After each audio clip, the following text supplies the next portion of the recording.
Hello, MotoAmerica fans. We are at Daytona International Speedway for this special edition of Off Track with Carruthers and Bice. I am Bice, and our communications manager, Paul Carruthers, is on the other side there.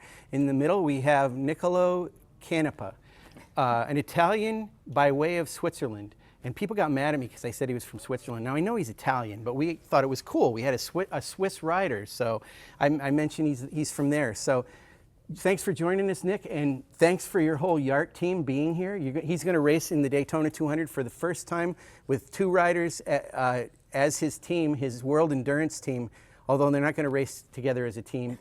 They could, but when it comes to the checkered flag, it's all one man for himself.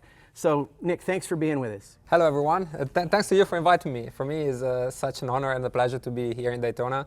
And it's always been a dream for me to come in this race, even before when they were racing with the 1000cc bikes. And I never got the opportunity, and now finally YART gave me this opportunity, and I'm really excited to be here. It's your first time? Yeah, very first time. No, you haven't visited or anything? No, first time. And last night when I arrived and when I was driving and I saw the outside, I say, wow, this is. What about this morning when you come under the tunnel? Is it? This morning actually we crossed the track with the car. So I just saw the banking for up close, and it was it was amazing. It's unique in the world. It's something special. I heard a lot of stories about it. Obviously, speaking with many other riders that raced here, but to be here is something special, and you have to come here to see it. So, question for you. I maintain that the Daytona 200 is in fact an endurance race. It's one rider, but it's 200 miles, it's 57 laps. There's one or two pit stops in the thing. You're not racing with a team of riders, but from what you understand about it and from your knowledge, deep knowledge about endurance racing, do you think this is an endurance race or a sprint?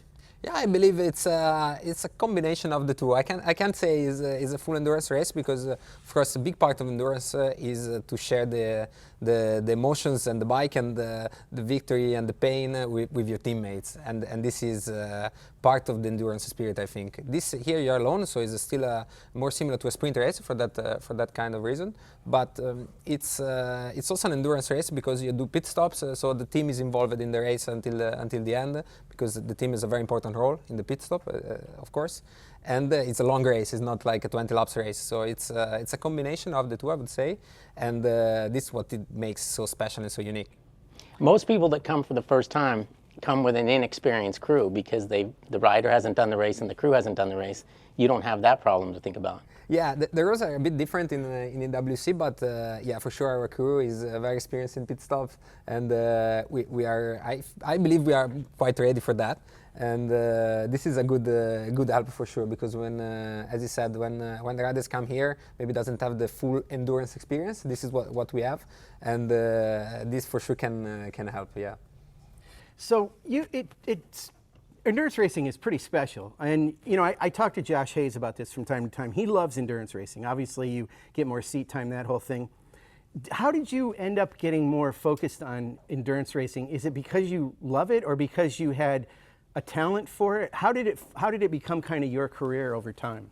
Well, it's a series of coincidences, let's say, because Yamaha was already a couple of years that I was racing in World Superbike. Yamaha for a couple of years contacted me to join the YART team in endurance. And I refused it because I had a good seat in Superbike and I still was quite young, and I thought I had this opportunity to stay there. Then after the bad experience with the EBR, maybe you remember? Yes. That the team closed in the middle of the season and everything. I said, okay, I have enough of this. I had a few bad experiences in the last few years with teams. So I said, okay, let's go to endurance, because I will have a factory contract. I will work with finally a factory team, and this is a game changer, no? And sometimes with private teams is more difficult. When you work directly with a brand, when a manufacturer is different, and it was a great opportunity for me. And I said, okay, let's go. And I joined, at the time it was GMT 94, and we won many races. We won the title in my second year, second the first year, second the third year, so it was really, really great. And then I joined the YART, and last year we won the championship again. Yeah, I mean, two-time for you. So just so you guys know, YART stands for Yamaha Austria Racing Team. So it's Austrian-based. You're Italian. You've got a rider who's Czech. It's kind of a United Nations over there, isn't it, a little bit for you guys? How did they put that whole thing together with all the different countries. Yeah, that's great because our crew chief was Australian, was Andrew Pitt. My other teammate is German, and so it's really German, Czech, and Italian living in Switzerland. Austrian team, Australian crew chief, Italian engineer, electronic engineer. So we have a little bit of everything, but. At the beginning, when it was more an sort of Austrian team, and it was a bit difficult for me because I don't speak any German, so I was sometimes it was really hard for me to understand what was going on inside the garage.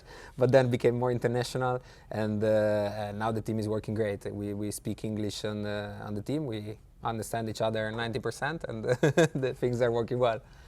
I've always been curious with like the long endurance races or any endurance race, and you have 3 riders. Is the bike setup a compromise, or does it just go to the fastest guy gets to set it up the way he wants and the other 2 have to live with it? No, actually it's a compromise, but the mentality is actually the opposite, because if you have a rider that is lower than the others, this is the one guy that you want to help. This is the one guy that you want to do the setup for him. That makes sense, yeah. Because it's in a 24 hours race, if you lose 1/10 a lap, means 1 lap at the end of the race. Everything is big. So if you have a rider that go half a second slower, you need to find a way to help him to better that I go 1/10 slower and you go 3 times faster at the end. So the team is only as fast as the slowest guy, really. yeah. But to be honest, I'm really happy when I find these teammates, because both Marvin and Kyle are very, very fast, and we are similar physical characteristics, so similar weight. We are all in 1.5 kilos, so we are, wow. So this helps a lot. And when I like something, they also like something on the bike. When Kyle likes something, I like also. So at the end we have all the time the same request on the bike, and the same setting, and this helps a lot. And most importantly, we are all the time in the same lap times. So is really actually really great. Is I think quite unique in endurance. We are also the long-lasting team together, because actually competing in endurance, because now are 4 years that we are together all 3. The lineup is the same, and we know each other deeply, and so it's helping a lot for sure. So it'll actually be different racing with them, because you're never on the track at the same time, right? Yeah, only the test.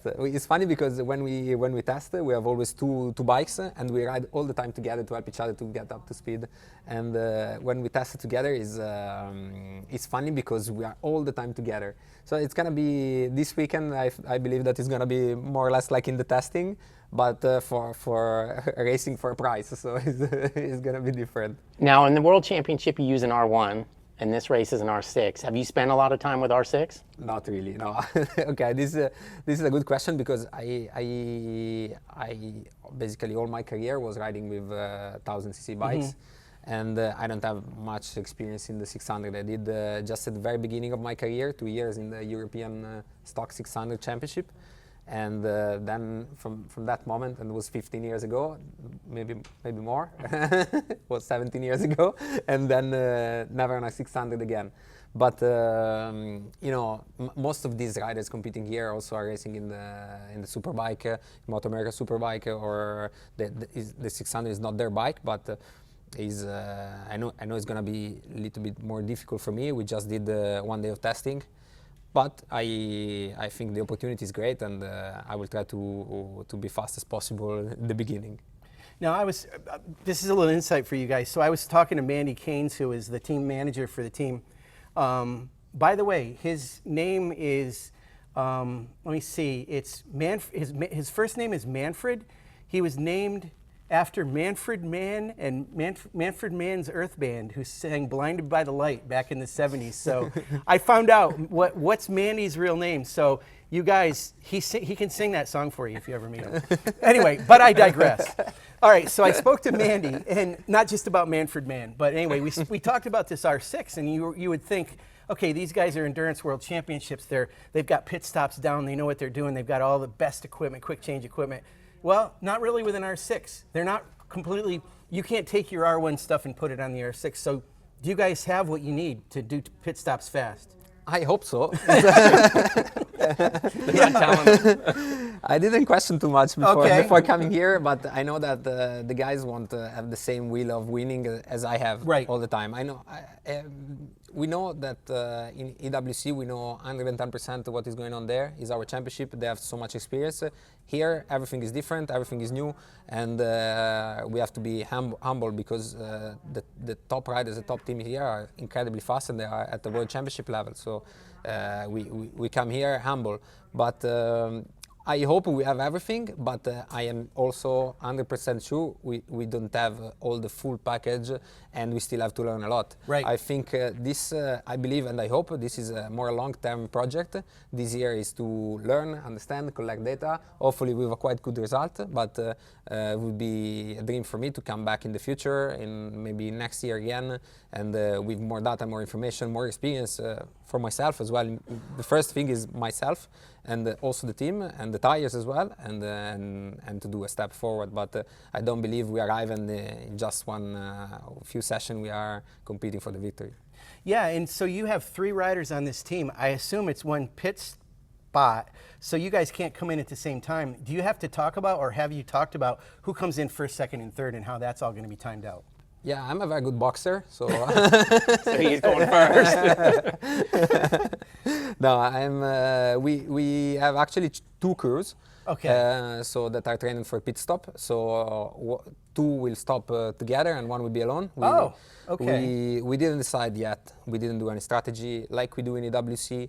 We always do the strategy on Friday night after the qualifying sessions, and we discuss. We sit together all the team, and then we define the best strategy, what we believe is the best strategy. This has always worked for us, based also on how the weekend went, how the qualifying went, how the free practice went, and everything, and then we decide. So at the moment I don't know how we will do, but for sure we have 2 crews. So I believe that then you will tell me, but I think if you come together with somebody else, it's a bit better because also the auto lap you will have already slipstream. And, Yeah. So That's pretty cool, actually. Yes, yes. Yeah, that'd be good to have that. I hadn't thought of that. So you guys have done, okay, let's just as an example, when you race at Le Mans, you do it every year. You, if you're lucky and you continue, like you are, and you're successful. Do you know how many pit stops you're going to do in that race? Like, is it the same number every year? Almost, but it's very difficult on 24 hours to count the exact number of pit stop because we have of course a plan.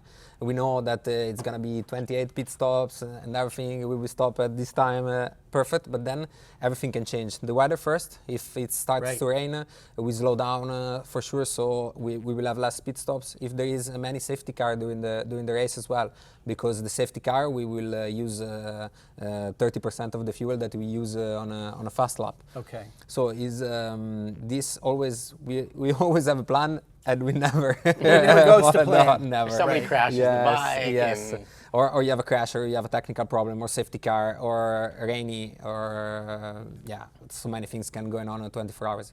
It's never ending. And what I learned in a few years now, that until the checkered flag, you really can't be sure. Even if you are 10 laps in front of the others, you really need to cross and to see this checkered flag because you never know. Yeah. And it's so tough for the bikes to never stop for 24 hours. Yeah, at it's crazy. full gas. It's crazy. Great. Yeah. It's amazing. So for this, I think it can be 1 pit stop. It could be 2. It could even be 3. So do you guys? I mean, you don't have to tell us if you don't want to. But do you guys know how many you're going to plan for having? Okay. No, because it's not that I don't want to tell you, it's because we don't know. We have to understand still the fuel consumption. Yes. We have to do some Tires. calculation, tires, and this is all a big question mark. My teammates already came here in October, so they collect some data, but the bike was not our YART bike. It was a bike that they borrowed here, so it was a different engine, a different fuel tank, so it's we cannot use this data. Okay. So we will have to, luckily we are 3 bikes, 3 riders. Usually the fuel consumption is pretty similar between us 3. And we will try tomorrow to understand as much as we can and to understand how many laps we can do, how long last the tires, fuel consumption, and then we will do the strategy. Okay. So going from the 1,000 to the 600 is better than the other way around, though, right? Yeah, I will tell you when I will come back to the 1000cc for Le Mans. You'll be asking for 600. Yes. Yeah, actually next week I will be testing the Superbike after quite a long time in Barcelona with all the Superbike riders. So I have already a bit of pressure. Wow. At least you'll be warmed up. Yes, yes, absolutely. But to be honest, was as I told you before, it was a long time that I was not riding a 600.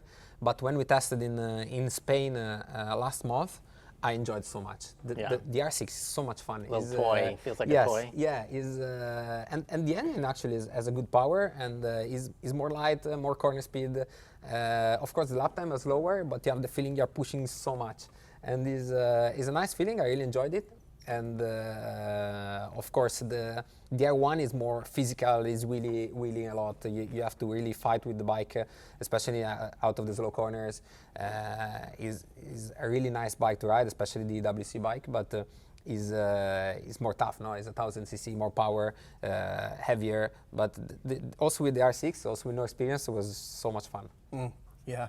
So I asked Peter Hickman this because, you know, obviously he's been in the Isle of Man, and I wondered how iconic is the Daytona 200 to them being from another country, and he said it's big.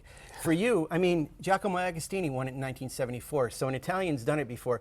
Does that resonate with you? Do you think, you know, you've heard of the Daytona 200, you said you wanted to do it, so it really does mean something to you? Is huge. Okay. I mean, Daytona is already, when you say the name, is something big. And I am, for me, it's so special to be here, to be able to race here. There is some iconic races, I think, let's say the Suzuka 8 Hours, Le Mans 24 Hours. This is Daytona. You have, for Italians, for example, Mugello MotoGP is the race, you know, and Daytona is one of them. And for me, this Daytona 200 is something so special that is unique in the world, and is, I think, every rider dreams to come here. And who doesn't is not a rider. Right.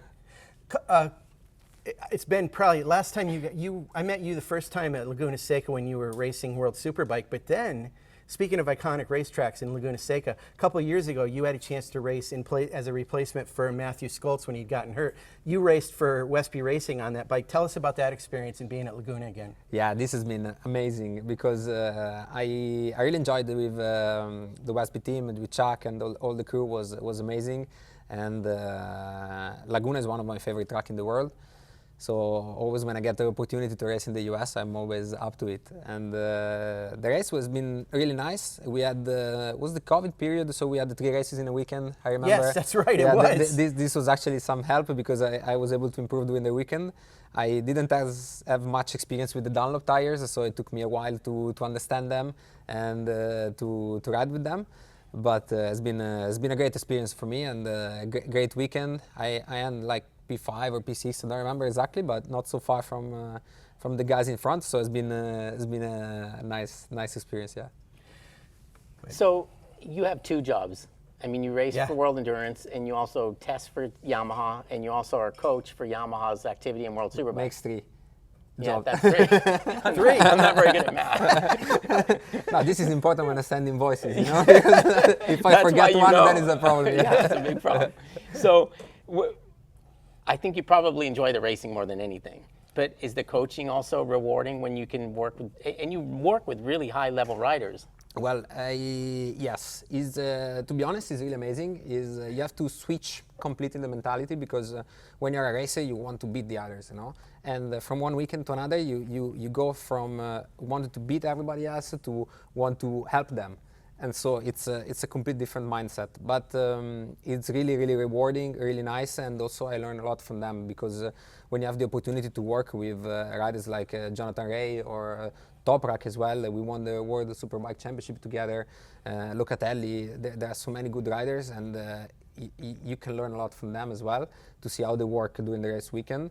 And I can give my advice. I do video analysis, I do data analysis, so I know the bike very well, so they respect me as well because they know that when they try a new swing arm, they try a new type of clamp, is something that I tried before, and if they like, they know that I did a good job as well. So it's a complete job, and say it's 3 jobs, but they are all linked, let's say. And for me, it's great to work with them. I learn a lot. They are happy with me, and this is the most important thing. And but the approach is different for sure. But you know, the racing career is not something that lasts forever. So it's also good to think about the future and to see with Yamaha what we can do for in the future. Is it difficult to try to tell some of these riders, like, you know, maybe try this or this is different? I mean, you're telling some of the world's best riders like what to do. Yeah, but you know what? It's funny because when you work with lower level riders, it's much more difficult to tell them something. When you work with guys like them, that even Johnny, that is a 6-time world champion, I tell them do this, and he does immediately in the next session. And Wow. this is something amazing, and they are more keen to adapt, to change their style, and to do something different if they know that this will provide them a better result. Right. And this is the open mind of a champion, because when I see some in the past I worked from some national championship guys, and for them it was much more difficult to change their riding style because they were just going natural as the best that they could, but they had probably no idea what they were doing at 100%. A champion knows exactly what is going on the bike, and he knows that if he's losing in that sector, in that corner, and they have the tool to see on a video that somebody else is doing it differently and is faster, they do immediately because they want to win and they want to be the fastest. So this guy is no longer racing for Yamaha anymore, but you worked with Garrett Gerloff. I want to mention him just because obviously he raced in our series. He's American. He's personally one of my favorite riders of all time. I just love the kid. So, but he had a tough time with Yamaha. So when you talked to him, did you talk to him about kind of what's up here as well as rider tech? I mean, what did you talk to him about?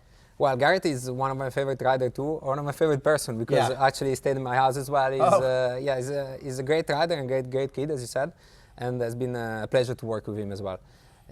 Of course, now we took a different path, but let's say hasn't been bad with Yamaha because it was extremely fast, and I can tell you that this guy really has a huge talent. And when I see the data also compared to Toprak and to other guys that at the end achieved more than him in Superbike, I could say that he sometimes was even faster and really performing well. Of course, he had some bad luck in some occasions, like a few accidents, crash with other riders, and you know, he lost a bit his confidence. Yes. So I think at some point was very good for him, and also I had a chat with him and I say, if you have this opportunity, take it, because you needed to do a reset.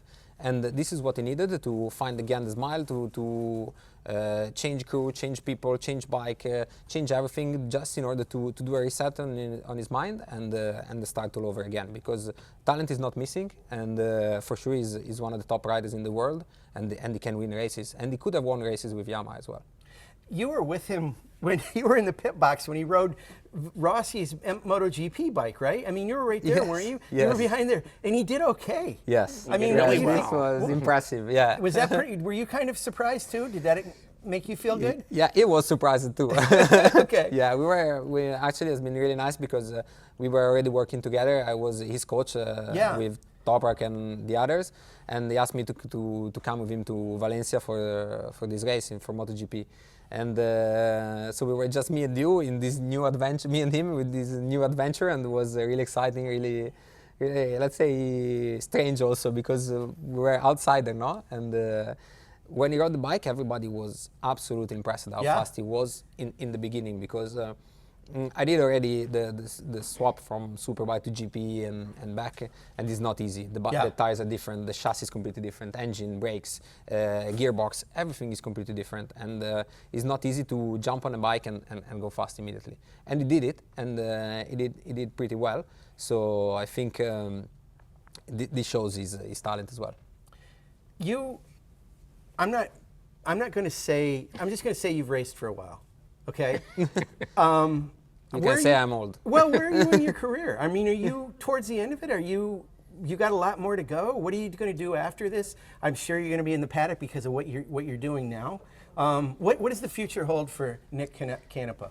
Well, I don't plan to race long, so I'm planning to end pretty soon. And even if I feel like I'm fit and fast and we still can win races in the WC, I'm the world champion at the moment, but I don't want to. I'm 35 years old now, And I wanna, like, I'm not the guy that wanna race forever, or let's say want to see that I'm not slow, but keep trying to keep having a ride and not having the result, or entering this loop of my career, because this is not what I want. And I think with Yamaha, as a coach, test rider, racing advisor as well, we're doing pretty well. And they are giving me every year, every season, more jobs to do, more importance, more stuff to do. And it's actually 8 years now that I'm with Yamaha. It's like a family for me. And so it's, I picture myself to work in Yamaha in the future, and not to race for many years. Even if I'm sure I'm gonna miss riding, I'm sure I'm gonna miss racing, I'm sure I'm gonna miss winning especially, but you have to understand when it's the right moment, I think, to quit and to start a new, to turn the page of the book and to see something different, because I don't want to keep going, and to see the moment where the result will not be coming. So they're grooming you to replace Lynn Jarvis then, isn't that correct? Well, I think I understand that.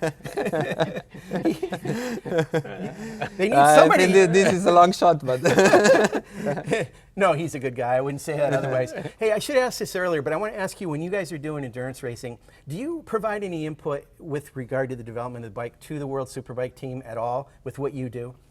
Sometimes yes. In actually the electronic that they are the software and the electronics that they are using now is something that we first developed in EWC, and then when was ready we gave to the Superbike. So sometimes there is this connection between the teams. Of course, it doesn't work for everything, because as you know, Superbike is Pirelli. In EWC we have Bridgestone. So for some kind of stuff, like for a swing arm, of course we cannot use the same stuff, because Pirelli needs a different swing arm than Bridgestone. So it's we cannot do the complete development for Superbike, but we do some stuff, yeah. And what we cannot do in EWC, I do with the test team in Superbike, like I will do next week in Barcelona. And obviously you guys are on Bridgestone for the Daytona 200 because you are on Bridgestone in EWC and you're used to it. I don't know how to, I can't fit this in my head with you guys. You got 3 brands of tires, and there's a lot more out there. I mean, they're round black things to me. I mean, what is the deal? Pirelli, Dunlop, Bridgestone, are they significantly different between each other? Yeah, they are. Okay. I've been a couple of years ago, I remember, I was racing in EWC with Bridgestone, MotoEV with Michelin, testing the Superbike with Pirelli, and doing the Italian Championship on Dunlops. Wow. So I think I'm one of the most experienced guys about tires ever. Yeah. And yeah, there is obviously big difference between each other. And in some track is bigger, some track is smaller, the difference. But you need to change the setting for sure. You cannot use 2 different brand of tire and use the thing that you plug in the tire and just a black thing and you go same fast. So you need to adapt and to change. And Bridgestone for me is great. We for example, in Suzuka, if you don't have a Bridgestone, you can't win the race. It's impossible. You cannot be in the top 5. You cannot be in the top 10 in the qualifying. You're out. And in some tracks, it's really like that. And what we have in EWC is really a good package with Bridgestone. And of course, we don't have a lot of experience here in Daytona, so we don't know with this kind of asphalt how they're going to perform. We will be racing with the standard and on sale Bridgestone, so nothing prototype, nothing special. Wow. So this is something also good challenge for Bridgestone, but yes, they believe, and we believe a lot in the tires, in the product, and so we think that we can perform well. But this, of course, as I said before, is a year to collect data and to understand. And I believe we're going to perform well, but for sure there is always margin of improvement. Yeah, it's good. So you're testing these tires for the future. You say you're getting towards the end of your career, but you want to come back and race some more Daytona 200s then? Yeah, I've still something that I want to do in my career before I quit. Yeah. The first one is the podium in the Suzuka 8 Hours, because we missed it the last 2 years. We had some bad luck, this we can say. And this is such an iconic race, and I want to finish on the podium. So I'm sorry for Yamaha if they have different plans for me, but I'm not going to quit before being on the podium there. And it would be amazing to come back here as well. Yeah. Okay. Well, it's been great having you on, Nick. It's been great to see you come in this country and race with us, and we know you're present really well. I'm so glad that the entire team is involved in this, and it's a 3-rider team. It's going to be cool to see what you guys can do, because there is a little teamwork you guys can work on when you're out there. So the draft is very important. Yeah, So- that's the plan. We Yeah. will try to help each other at the beginning. At the beginning, they will have to help me because I wasn't here in the test, so I hope they will be kind with me and not disappear after 2 corners. They better be. Thanks for joining us, and good luck in the 200.